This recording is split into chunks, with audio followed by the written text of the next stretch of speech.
Da da da da da dun da da dun dun dun dun. Copyright strike. Hey everybody, welcome to Always Bored, Never Boring. What do you get when you combine three of the greatest things in the world? That's board games, Lego, and the Lord of the Rings. You get this little slice of awesomeness. This is the Lord of the Rings, the Battle of Helm's Deep, from the now defunct line of Lego board games. Yes, this game is long out of print, but as it is entirely made out of Lego, you could potentially source all of the bricks and build it yourself. In this video, I'm just going to do a playthrough so you can see how it all works. This is a 2-player game, and as you can see, it recreates the Battle of Helm's Deep. We have a really lovely Lego board, which represents a section of the wall that we will be defending.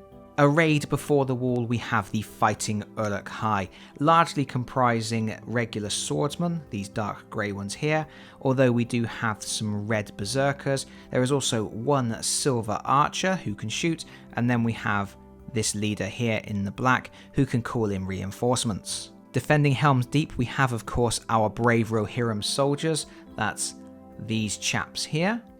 And then we also have Legolas in the light green, we have Aragorn over here in the dark green, we have Gimli back here in the brown, and then we have our King Theoden in gold.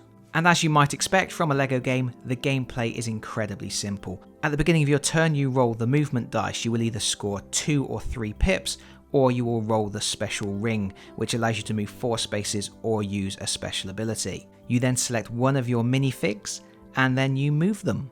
If you move into base contact with an enemy, you have to stop and fight, which involves rolling the dice again. The aim of the game is to kill all of your opponent's leaders. If you manage to do that, you win.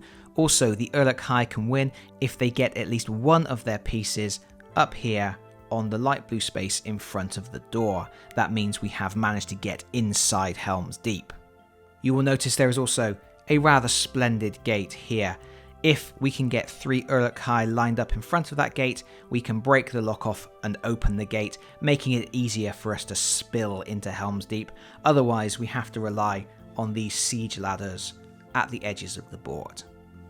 That's pretty much all you need to know. I will explain the leader's special abilities as they are activated.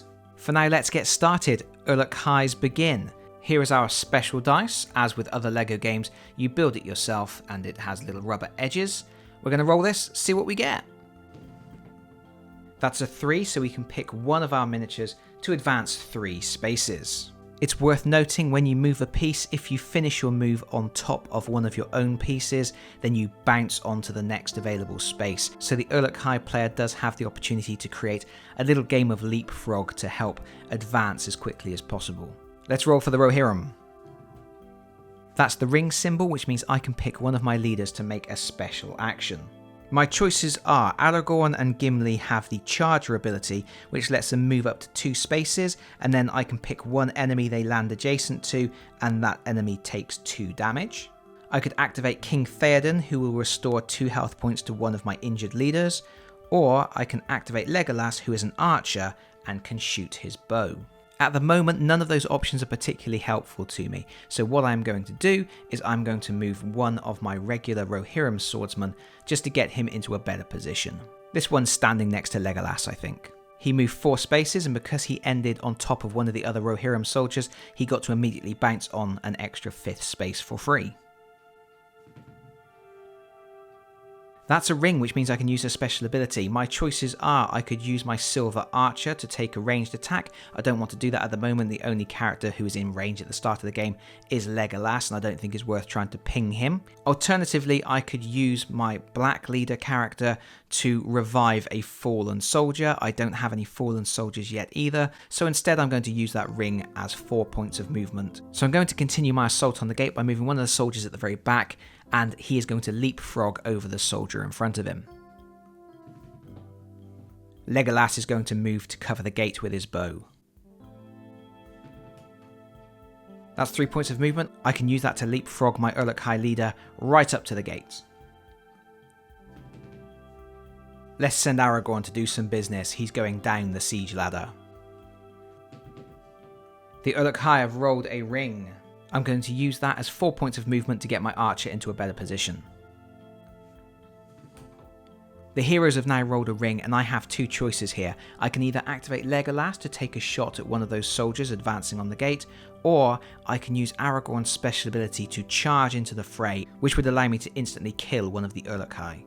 I think the better thing to do is to try and keep that gate clear, so Legolas is going to fire his bow, and that means we need this. This is our measuring range. We place the measuring range on Legolas's head. It looks ridiculous, but we can now shoot at one enemy that falls within that range. We're quite clearly within range of all of these Uruk-hai here, so we're going to shoot for the one in the middle. To attack, we roll the same dice we rolled for movement. We are looking for a ring or a sword to inflict 1 point of damage. And we have rolled a ring, which means that Uruk-hai takes 1 point of damage, which is enough to kill it. But remember, our Uruk-hai leader has the ability to bring swordsmen back from the dead. We're going to move our berserker on the left up onto the ladder. The Rohirrim roll a 3, and I have chosen to use those points of movement to get Aragorn into the fray. I would have liked to have moved the full 3 so that I could attack the berserker, however you are forced to stop as soon as you move adjacent to an enemy piece, so we have to stop there, but we do get to attack, which means we roll our dice. And I've rolled the ring. While when you're firing your bow you can only inflict a maximum of 1 point of damage, if you roll the ring in close combat you inflict 2 points of damage, so this swordsman is double dead. The Uruk-hai retaliate. And it's a 3, we're going to move a swordsman up to the gate. One more and we break through. And Aragorn is going to do what Aragorn does best. He is going to step forward 1 space. That's going to bring him adjacent to 2 enemies. And when you're adjacent to multiple enemies, you have to fight until they're all dead. We will make our first strike against the berserker. And we have rolled the ring, which means the berserker dies. And remember, we can't bring berserkers back as reinforcements. We now make our second attack against the regular swordsman. And that's a skull. If you roll a skull, you take damage instead of your opponent. Every hero in the game has one of these nifty Lego life trackers. Aragorn takes a wound, so we remove 1 of his life points. If all 4 go, then he is dead. We have to stand him on his little space at the end. Furthermore, because he lost the battle, he is pushed back 1 space. I need to get a third body up to the gate. Furthermore, I also need to clear the black squares here, because this is where I can bring on reinforcements. So I'm going to advance one of my berserkers. I think Aragorn is going to continue trying to push forwards, so he is going to advance once more to fight this swordsman. And as before, we roll to attack. And that is a ring, which means we have slain another swordsman. That dice is a little bit cocked, but it is a 2. We're going to advance our berserker 2 spaces. To there. 1 more turn, and we can break through that gate. We need to roll the ring symbol for Legolas. And we have. This is an opportunity for Legolas to do what Legolas does best. He's going to target that berserker at the back. We know the berserker is in range, so we can just roll the attack dice. And he has rolled the ring, so he has killed the berserker. It's a stay of execution, but for how long? The Uruk-hai have rolled the ring symbol, and now we can start some payback. All of our berserkers have a special ability called charge. So our berserker on the left on the ladder is going to advance forward 1 space and slay the Rohirrim soldier on the wall. There's no need to roll for this, it's just 2 damage straight away. And now is a potential hole opening up in the defences. We roll for the Rohirrim. And our brave Rohirrim swordsman on the wall is going to advance 1 space and attack that berserker. We roll the attack dice. And we have rolled the ring, so that is another kill, another berserker dies. We are very quickly running out of berserkers here. We can advance one of our Uruk-hai 2 spaces. Let's advance another swordsman, see if we can get through that gate after all. The Rohirrim have rolled the ring, and now Aragorn is going to activate his special ability, which is also charge. He is, of course, going to slay that berserker on the black square. And as before, there's no roll for that, it's an instant kill. But now the Uruk-hai have rolled the ring. And while it would be tempting to activate a special ability, I want to use that ring as 4 points of movement for my swordsman on the central bridge, because that will enable him to leapfrog into the final space in front of the gate and break through. 3 Uruk-hai in a line. We break the lock off of the door, and the door creaks open. This would probably be worse for the Rohirrim if there were still some Uruk-hai to charge through. We have rolled a 2, and I think at the moment Legolas is still kind of okay where he is. He can carry on pinging anybody who tries to get through the gate. I think instead we need to close ranks and we need to get some support for Gimli. So I'm going to move up one of the Rohirrim from the back row. Now, can the Uruk-hai capitalise on the gates being open? They have rolled a ring symbol, and I am going to use that to activate my leader to call in a reinforcement. And this is an area of the rules that are a little bit grey. It says in the rules that you fight if you move adjacent to an enemy figure. But I have always played that if you call in a reinforcement on a black square and there happens to be an enemy character adjacent, you can immediately take an attack as if you had moved into that space. So our swordsman pops into existence there and will immediately attack Aragorn. And he has rolled a sword symbol, which means Aragorn takes a second wound and is pushed back 1 space. Aragorn has 2 wounds remaining. That is a 2. And again, at the moment, I think the best thing to do is to try and close ranks with Gimli. So we will move his little friend there. The Uruk-hai roll a 3. And we are going to see if we can trap Aragorn in a pincer of death. So this little swordsman in the bottom right is going to advance. We attack.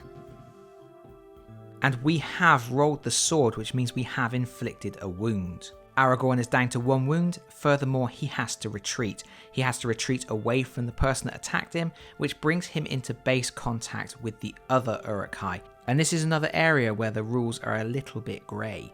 As it is now Aragorn moving, normally Aragorn would be the one that rolls the dice. However, I have always played that if you are retreating, you're not concentrating on starting another fight, but if you retreat into a space adjacent to another enemy, that enemy gets to strike you as normal.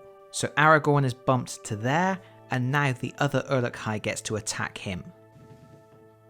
And we have rolled another sword. That is a 4th wound. Aragorn is defeated. He's gone for a dirt nap. See, Aragorn, this is why you always turn up late to the fights. The Rohirrim have suffered a loss, but it's time to retaliate. We've rolled a 3, and I think it is time for Gimli to advance. He's going to go head to head with the Uruk-hai leader. 1 dwarf holding back the tide. We roll to attack. And that is the ring. That is 2 points of damage on the Uruk-hai leader. The Uruk-hai leaders have a health tracker, just the same as the good leaders, so we take away 2 of these pegs and we are pushed back 1 space. Clearly, Gimli is not happy about what has just happened to Aragorn. The Uruk-hai roll a 3, and our Uruk-hai on the right of the board is going to ascend the ladder. He's seen an opportunity to sneak in.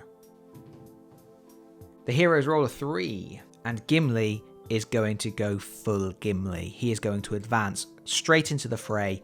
He's going to be in contact with multiple enemies. There will be multiple combats. And of course, we're going to attack the Uruk-hai leader. But we've rolled a skull. Gimli takes a wound and is pushed back 1 space. Oh, Gimli, you have let your anger blind you. And I think our Uruk-hai swordsman at the gate is going to press the advantage. He's going to throw himself in front of the Uruk-hai leader and attack Gimli. But he has rolled a skull and Gimli defeats him. None of these combats really working out as planned, are they? The heroes roll a 3 for movement.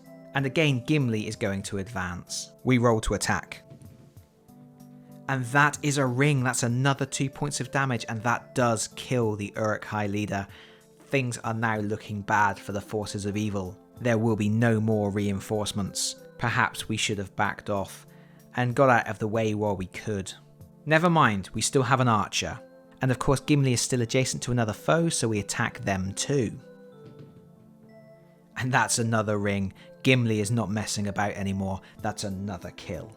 Uruk-hai forces are getting a little thin on the ground, but we'll see what we can do. And of course now, when our Uruk-hai leader is dead, we roll the ring. But it's okay. Our silver archer is in range of a Rohirrim soldier, so we will try to ping him. And we have rolled the sword symbol, which means we have killed another Rohirrim. That's really starting to clear the way to advance. The heroes have rolled a 2, and I think I'm going to continue advancing Gimli down the centre passage. If we can move in and try to outflank these remaining Uruk-hai before they can get up and over the wall, that would be good. Let's start getting our guys up onto the walls. We're coming to get you, King Theoden. The heroes roll a 3 for movement. We are of course going to move Gimli down, see if we can kill that swordsman standing on the black square. We roll for our attack. And we do indeed kill the swordsman. The Uruk-hai roll a 2 for movement, so we are going to use that to move the swordsman right at the back space. Gimli is going to attack that berserker. And indeed, Gimli rolls a ring, the last berserker has died.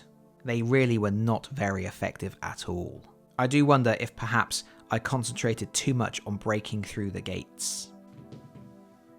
We're going to move the Uruk-hai at the back here. He's going to go 1, 2, 3, and that will enable him to bounce forwards to the front there. I want a lot of bodies to rush Legolas all at once. That is a ring for the heroes, so it makes sense to activate Gimli. Gimli has the charge ability, so he will move forward 1 space and immediately kill the swordsman adjacent to him. That's a 2 for movement for the Uruk-hai. We're going to move our archer, and again, because he is landing on one of the other swordsmen, he will bounce to the front of the queue, like so. And again, another ring for the heroes. Gimli will activate again, killing the other swordsman. I'm beginning to think it might be the end of this attack on Helm's Deep. But we have rolled a ring for the evil forces. Unfortunately, our archer isn't in range of anybody, so he can't ping anyone with his bow. So instead, we're going to move this swordsman over on the right side of the board 4 spaces. He is well inside Helm's Deep. At least that is some comfort to me. And that's a 3 for the Rohirrim. We obviously need to get someone to come and defend us on that right hand side of the board, so King Theoden is going to start coming down the stairs. That lone Uruk-hai can hear boss music playing.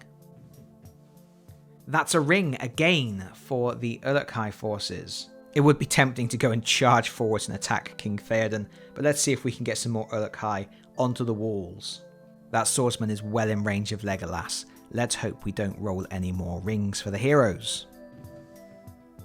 Nope, no rings for the heroes, but Legolas is going to charge into the fray. He moves 3 spaces, he now has to make a regular attack.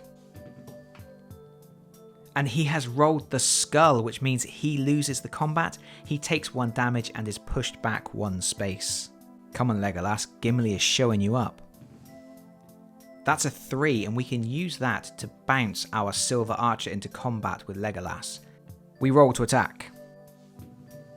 And that is a sword symbol, so Legolas takes another wound and retreats another space, which also opens up the stairway to that Rohirrim soldier behind him. There may not be many Uruk-hai left, but they are putting up a good fight. We have rolled a 2. That is not ideal, but I think Legolas is just going to have to throw himself at this leader because the leader is now backed up against another swordsman. Which means, if Legolas can win the fight, he will get to immediately instigate a second round of combat because this silver archer cannot retreat. So with some good dice rolls, we might be able to kill him. Come on Legolas.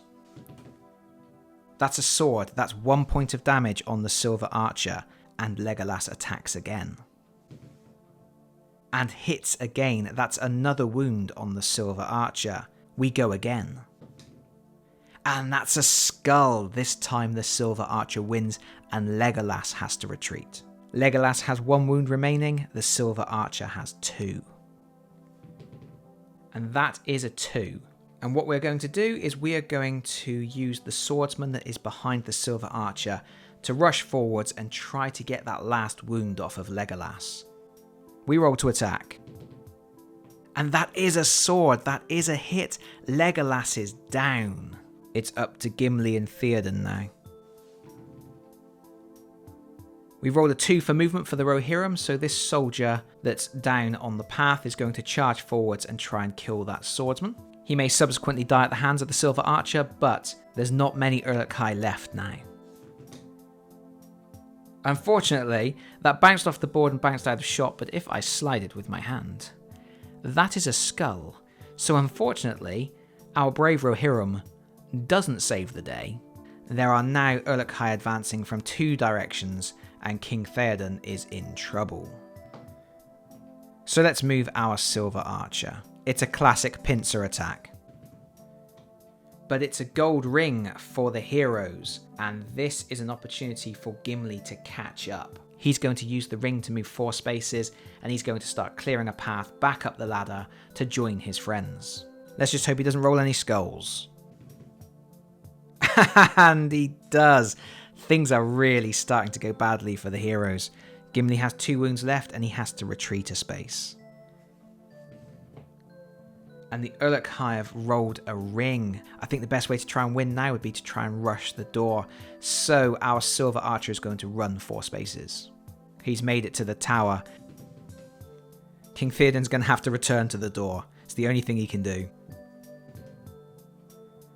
But we have rolled a ring for the Uruk-hai again, so we can advance that Uruk-hai on the right 4 spaces as well, and things are getting very tense.